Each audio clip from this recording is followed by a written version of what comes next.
La parole est à Fred de Humanity. Nous, dans les lignes, on rejoint l'idée d'Advocacy, c'est-à-dire qu'on aimerait nous aussi pouvoir être consultés au moment où on pourrait rencontrer les gens qui vont être amenés à statuer là-dessus. On aimerait pouvoir porter la parole des patients et puis aussi la parole des familles et pourquoi pas aussi des soignants. Voilà. C'est pas tout ce que j'ai à ajouter à tout ce qui a déjà été dit en fin de compte. Oui, présentez UMAPSI. Ouais, UMAPSI, c'est une association toute fraîche. L'existence légale, c'est le début de cette année, là. Donc on est en phase de construction. À la base, c'est un collectif de patients. Et puis voilà, on s'est constitué en association pour avoir le fameux statut légal qui nous permet d'être, comment dire... Officiel, voilà, je cherchais le mot officiel. Ouais. Vous êtes basé sur Reims? Ouais, enfin pas seulement, on a aussi des gens qui nous ont rejoints, qui sont parisiens, d'autres de la région autour. Et on aimerait bien que ça fasse comme ça des petits un peu partout et que tout remonte d'un peu partout et puis qu'il y ait quelqu'un qui puisse porter toutes ces paroles. Voilà. Je remercie Fred. Je tiens à souligner que vous étiez présent au dernier meeting du collectif de 39 le 17 mars et que vous avez fait sur scène des prestations épatantes, mais vraiment épatantes. On était les uns les autres morts de rire devant vos interventions. Je vous remercie. Alors, je donne la parole au docteur Mathieu Bellassène, psychiatre hospitalier, membre du collectif de 39 contre l'abus sécuritaire. Oui, alors c'était non seulement drôle, et puis c'était profond, leur intervention au meeting des 39. Alors, deux choses par rapport à cette question des filières de dangerosité qui, au fond, a été dénoncée, c'est bien évidemment une bonne chose. Moi, ce que je voudrais revenir quand même, c'est sur la question, au fond, des piliers qui ont constitué la loi du 5 juillet 2011. Tout d'abord, il y a une confusion entre maladie psychique et dangerosité. Ça, c'est la trame de fond de la loi.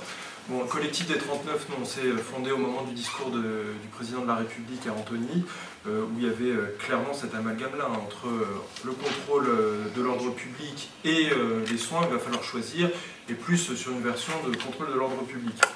Donc on a dénoncé tout de suite cette nuit sécuritaire.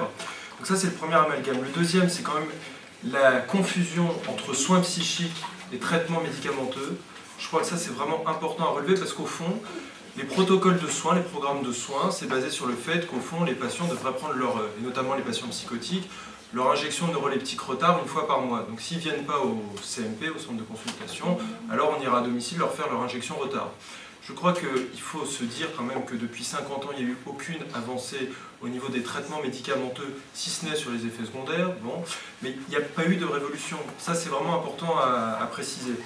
Donc, rien de neuf sous les tropiques, et donc les soins psychiques ne peuvent pas se résumer aux médicaments. Bien entendu que les médicaments sont nécessaires à certains moments, et ce qu'il faut, c'est quand même créer une relation thérapeutique, une alliance thérapeutique qui est nécessaire d'inscrire dans le temps, avec une équipe, et puis avec un certain nombre d'acteurs du champ social, et que ça ne se limite pas aux médicaments. L'autre chose dans le projet de loi, il était dit que ce projet de loi allait favoriser l'accès aux soins et la continuité des soins, et bien entendu que dans la loi, ça a été l'accès à la contrainte et la continuité de la contrainte qui a été mise en évidence.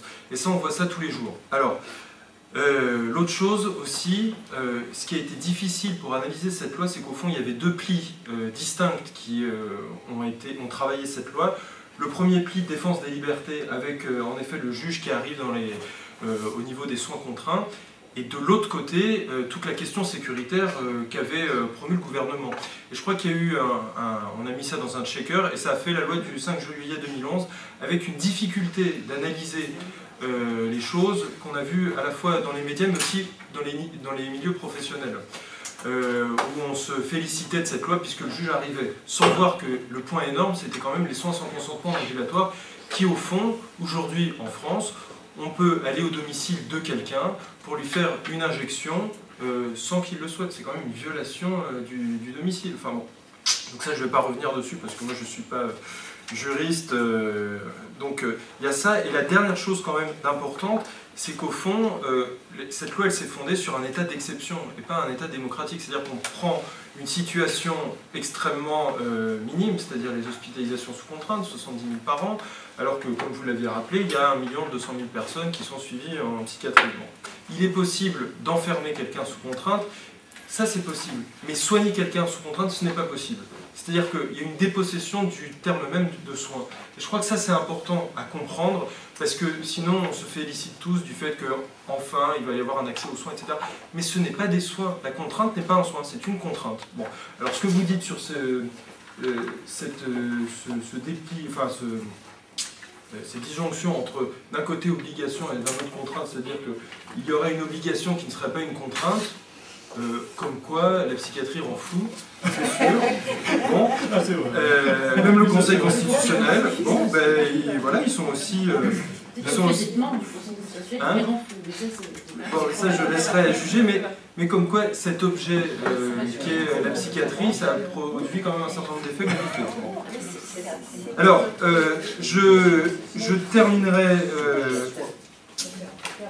Je terminerai rapidement en disant que faut quand même penser que ce phénomène sécuritaire en psychiatrie, c'est que la pointe émergée de l'iceberg gestionnaire et hygiéniste qui est là depuis une trentaine d'années. C'est-à-dire que je ne vais pas faire comme la plupart des collègues en disant il y a un manque de moyens, etc.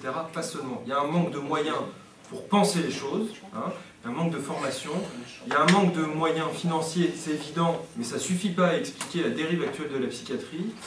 Il y a un manque aussi d'analyse de quelle hospitalité on fait à la folie. Alors ça c'est le slogan des 39, c'est-à-dire qu'au fond, quelle place la société va faire aux gens les plus en marge et les plus déviants.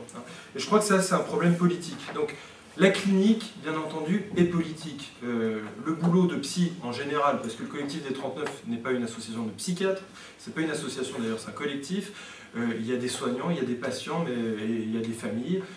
Voilà, il y a des citoyens qui sont intéressés par ces questions de psychiatrie et des gens de culture aussi. Donc, pour finir rapidement, donc le trépied pour lequel on milite et dont on ne cédera pas dans les pratiques, c'est-à-dire la formation, les moyens humains et financiers, et penser la conception de la folie.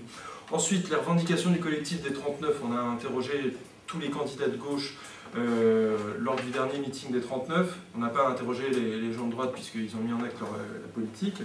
Et nous, ce qu'on demande de manière claire et nette, c'est l'abrogation de la loi du 5 juillet 2011. Mais il ne faut pas se féliciter seulement du fait qu'il y ait des articles qui sont inconstitutionnels, parce que ça peut ne rien changer dans les pratiques. Et je crois que la révolution pour des pratiques émancipatrices, c'est au quotidien, tout le temps, tout le temps, tout le temps. Bon. Donc, abrogation de cette loi, abrogation de la loi hôpital, patient, santé, territoire, qui justement fonde le soin à partir de logiques économiques, mais de logiques aussi hygiénistes et rentabilistes. Alors, il faut quand même déplier cette question un peu de la santé mentale. Depuis 10 ans, la psychiatrie doit passer vers la santé mentale. Ce qui est dit au niveau européen, c'est que la santé mentale, et ça c'est dit dans le livret vert de l'Union européenne, avoir une population en bonne santé mentale, ça permet de remplir les objectifs stratégiques de l'Union européenne. Donc il faut quand même être clair sur le fait que la santé mentale n'est plus un concept psychiatrique, c'est un concept économique. Donc je crois que ça c'est important à définir. Ensuite, pour terminer au niveau des pratiques et de ce que disait Fred et ce que vous disiez aussi Advocacy, je crois que les pratiques émancipatrices, c'est celles qui font la place à, au fond, une transversalité entre patients, soignants, citoyens. Alors c'est ce qu'on appelle les pratiques de psychothérapie institutionnelle notamment, et qui font place à la relation, et c'est ça le cœur des soins, c'est la relation, c'est pas autre chose. Et donc il faut, pour faire hospitalité à la folie, il ne faut pas céder sur nos principes éthiques, et on n'a pas attendu la décision du Conseil constitutionnel, et on n'attendra pas la loi d'octobre 2013 pour, dans les pratiques, ne pas faire de programme de soins, pour en effet que les chambres d'isolement, ça soit extrêmement limité. Dans le service, il n'y a pas de contention. Enfin ça, c'est des choses qui sont possibles. Et on peut appeler ça de la désobéissance, mais en fait, c'est juste tenir sur une éthique de soins qu'on partage avec les patients, avec les familles, avec les soignants, et puis avec la société en général. Et pour terminer, il est tout à fait possible d'avoir des pavillons dans les hôpitaux qui soient ouverts. Parce que ça, c'est une autre dérive aussi. Vous avez des pavillons dans les hôpitaux qui sont fermés. Et dernière chose, par rapport aux UHSA, ce que vous disiez tout à l'heure, On a un patient actuellement dans le service qui est prisonnier, puisqu'il est en D398, hein, donc il est sous le format de prisonnier, mais il est hospitalisé en psychiatrie parce qu'il a des grands problèmes psychiques. Le pavillon est ouvert. Rien ne nous empêche ça. Donc je crois que ça, c'est un mot important. C'est-à-dire qu'il faut lutter au niveau légal, ce que vous avez fait, le CRPA, je crois qu'il est éminemment important, et il faut lutter au niveau des pratiques, et il faut lutter au niveau politique pour que la société change de regard, et qu'on ne se fasse pas leurrer aussi par tous les grands discours de déstigmatisation qui permettent quand même l'enfermement des patients. Parce qu'il faut déstigmatiser, en même temps on reconstruit des hauts murs et des chambres d'isolement, etc. Donc je crois que c'est important de se dire, de ne pas confondre perversion et subversion. C'est-à-dire qu'on peut subvertir la loi, il ne faut pas la pervertir comme ce que vous disiez, c'est-à-dire faire des sorties pour des patients de 2 heures une fois tous les mois, et que ça évite le passage devant le juge. Voilà. Je vous remercie, Dr Delassène. La parole est à la Dr Christine Lajulie, psychiatre, trésorière du syndicat des psychiatres d'exercice public. Dr. Lajulie.